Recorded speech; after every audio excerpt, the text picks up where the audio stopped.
toi aussi tu es en panne d'idées sur les réseaux sociaux, tu ne sais pas vraiment quoi poster ni comment poster, eh bien j'ai la solution pour toi.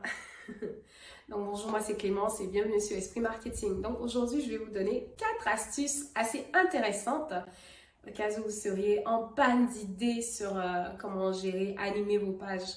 Donc cette vidéo-là va être importante pour les community managers ou pour les entrepreneurs ou les personnes qui font du commerce en ligne mais qui travaillent seuls ou qui gèrent des pages ou qui sont marketeurs digital. Donc voilà, je faisais des recherches et je suis tombée sur ces réponses-là que je trouve absolument intéressantes et je voulais les partager avec vous. Donc ces 4 astuces sont les suivantes. Donc la première, ça va être vraiment de faire des recherches. Voyons, fais des recherches. Donc faire des recherches, pourquoi? Ça va être important. Déjà, ça va te permettre de trouver des nouvelles tendances, d'être plus informé, d'aborder des sujets de ton industrie, de ton domaine, du domaine dans lequel tu fais du marketing d'une manière un peu plus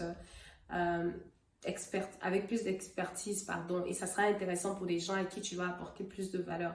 Donc, fais des recherches, c'est important. Va sur Google, essaie de taper le nom de ton industrie. Si tu travailles pour une entreprise qui vend des meubles, tu vas taper peut-être meubles en bois ou meubles en cuir, par exemple, ce genre de choses là pour essayer de voir c'est quoi les nouvelles tendances et en fonction de ça, tu pourras faire des posts en mode oui, qu'est-ce que vous intéresse, vous demander aux gens qu'est-ce qui leur plaît en matière de nouvelles tendances dans le style d'ameublement. Donc, ce genre de choses-là. Donc, la deuxième option, qui est une option que je me retrouve à utiliser souvent, qui est assez intéressante, c'est la triche. Donc, ici, on ne parle pas de tricher. Donc, ici, c'est de vraiment aller regarder les pages de tes compétiteurs ou regarder les pages des entreprises qui sont à un niveau un peu plus haut, un niveau un peu plus élevé, puis de regarder ce qu'ils font et de faire la même chose. Donc, c'est clair que voilà, tu as 2 ou 3 compétiteurs que tu regardes souvent, que tu espionnes souvent pour voir un peu comment ils interagissent avec leur communauté ou quelles sont leurs nouvelles offres, ben c'est bien. Donc, souvent, tu vas voir qu'ils abordent des sujets assez intéressants ou qu'ils partagent du contenu intéressant. Ben, n'hésite pas à faire la même chose. Mais on ne dit pas ici de copier exactement mot pour mot, phrase pour phrase ce qu'ils font. Non. C'est par exemple s'ils abordent un sujet intéressant. Si par exemple une entreprise qui vend des voitures parle de par exemple le meilleur produit pour faire briller les voitures et que toi aussi ton entreprise propose ce genre d'offre-là, tu peux utiliser le même sujet et dire voilà, nous on offre tel produit et le détourner d'une certaine manière. Si par exemple tu travailles dans un endroit qui propose des services financiers, donc c'est une banque ou c'est une agence qui propose des conseils et que tu vois que les compétiteurs parlent de la dette et de comment aborder la dette en famille, mais vous aussi vous pouvez développer le même thème, mais n'allez pas exactement copier tout le développement de leur stratégie ou tout le développement de leur idée. Non, tu peux utiliser le thème et aller t'informer auprès des experts de ton entreprise et leur poser des questions à savoir c'est quoi leurs opinions, qu'est-ce qu'ils en pensent, comment répondre aux questions des clients par rapport à ce thème-là, et tu verras qu'il en sortira au fait plus de connaissances, plus de plus-value et plus d'idées assez intéressantes que tu pourras partager à ton audience et à ton public. Donc voilà, c'est vraiment de l'espionnage, mais de manière un peu intéressante. Donc moi, je le fais souvent avec des pages d'influenceurs ou de marketeurs que j'admire beaucoup. Donc je regarde souvent Neil Patel, je regarde Gary Vee, je regarde souvent d'autres personnes.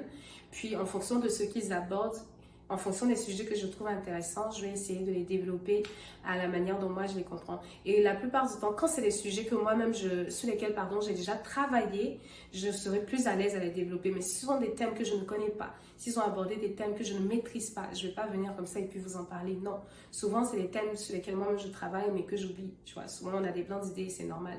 Donc voilà, ne faites pas du copier-coller dans tout. Donc voilà, ça c'était la deuxième astuce. La troisième astuce, ça va être de checker les tendances sur les réseaux sociaux. Ah ben oui, check les tendances. Donc, encore une fois, basé sur ton industrie, ton domaine le domaine dans lequel tu es, tu vas peut-être taper le nom de ce que tu fais sur les réseaux sociaux ou sur Google et tu vas voir qu'il y aura une panoplie de vidéos, de propositions, de textes, de hashtags, de posts même qui vont sortir. Donc ça va te donner une idée des tendances qui sont. Ça va te donner, une idée des tendances de ce qui se fait en ce moment. Donc ça, c'est encore plus intéressant par rapport à TikTok. Donc si vous n'avez pas du tout d'idée, que vous avez un TikTok ou une autre page, vous pouvez par exemple faire des challenges TikTok. Mais c'est vrai qu'une entreprise qui fait du sérieux comme une banque ne va pas se mettre à faire des challenges TikTok où tout le monde va danser. Quoique ce serait quand même un peu intéressant, hein. Ça a montré peut-être un côté un peu plus humain de la banque, mais bon, ici, le but, c'est de vraiment aller regarder au fait de quoi les gens parlent, à quoi est-ce qu'ils sont intéressés au fait en fonction de votre domaine. Peut-être que par exemple, si vous évoluez, si vous vendez des chaussures et qu'on est à l'approche de décembre, peut-être les gens vont chercher des Nike ou les derniers Nike, les derniers Adidas. Donc, vous pouvez aller sur les réseaux sociaux et taper Nike ou Adidas, puis vous allez voir au fait quel genre de Nike ou quel genre de Adidas les gens ont recherché sur les réseaux sociaux et vous inspirer de ça.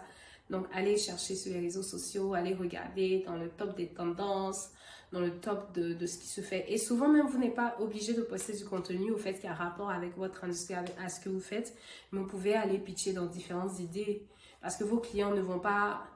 C'est vrai qu'ils sont intéressés à ce que vous développez, mais ils peuvent être intéressés à d'autres choses. Donc, n'hésitez pas à diversifier votre contenu dans ce sens-là. Mais si vous êtes une entreprise qui vend des frigos, n'allez pas parler, par exemple, de bananes ou de WC. Non, non, non, on va pas faire ça.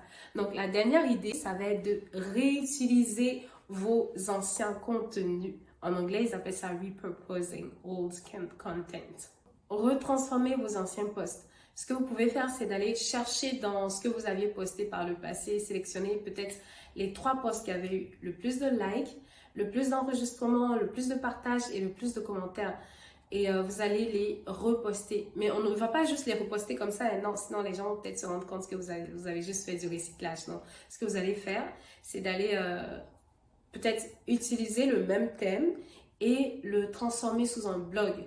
Donc si c'est par exemple un post qui parle vous avez juste présenté par exemple 3 façons de bien laver ses vêtements si c'est un produit détergent.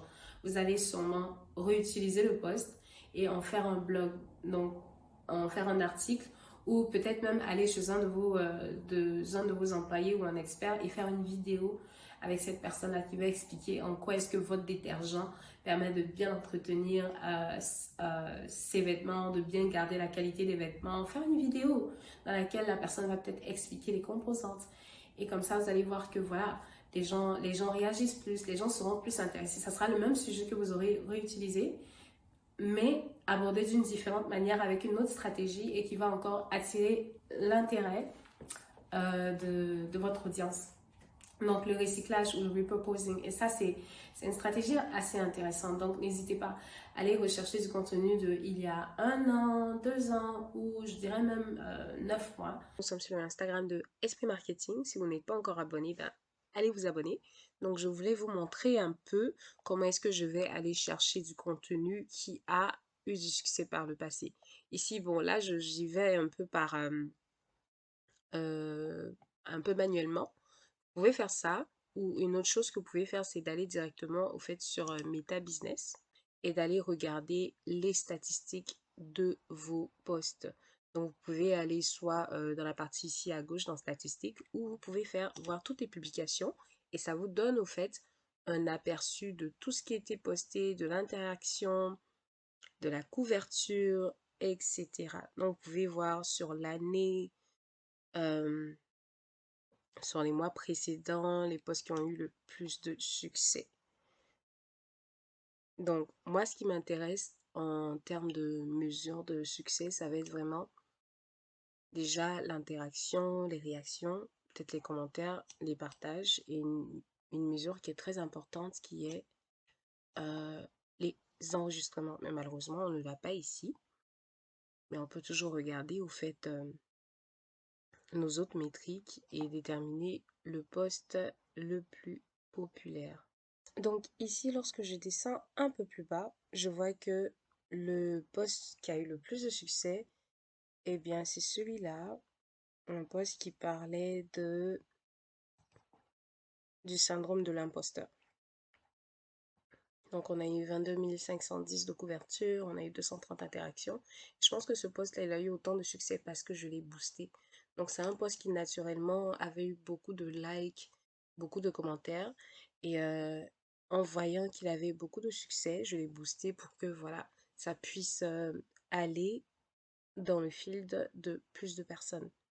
Un autre post aussi qui a eu beaucoup de succès, on va voir ici, c'est la vidéo que j'avais fait avec Arthur Carboré de Barber Marie, qui a eu beaucoup de succès. Puis lorsqu'on va encore plus bas, on se rend compte que voilà, c'est plus les vidéos qui ont du succès.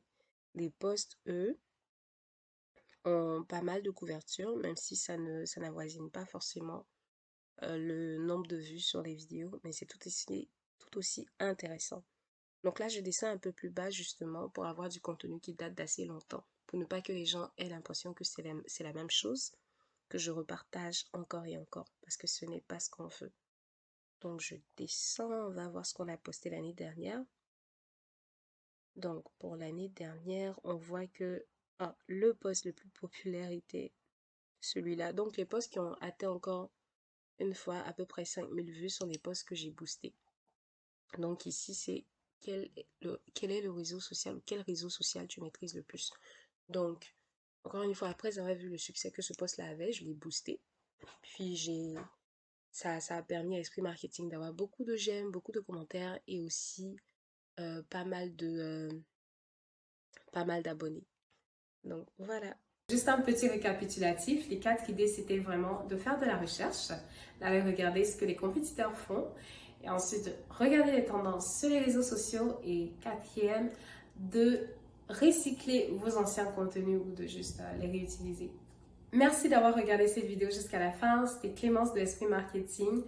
À la prochaine et n'oubliez pas de vous abonner.